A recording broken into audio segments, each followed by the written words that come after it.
Les États-Unis gèlent le financement de la mission multinationale d'appui à la sécurité de l'ONU en Haïti.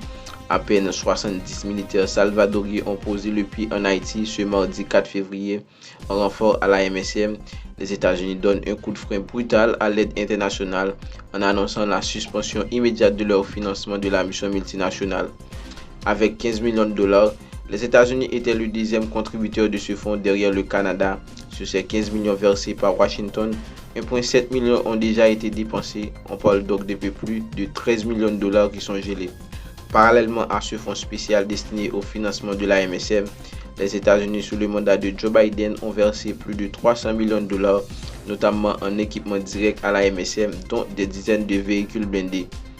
De l'autre côté, au Kenya, selon le porte-parole du gouvernement Isaac Mwaura, les allégations selon lesquelles le gel du financement américain de la mission multinationale de soutien à la sécurité en Haïti, dirigée par le Kenya, mettrait en péril les opérations sont fausses et dénuées de tout fondement factuel.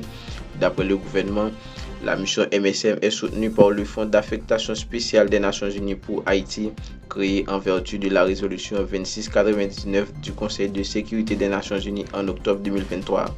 Cette mission dirigée par le Kenya comprend également des déploiements de police du Guatemala, de la Jamaïque, du Salvador, des Bahamas, du Belize, entre autres.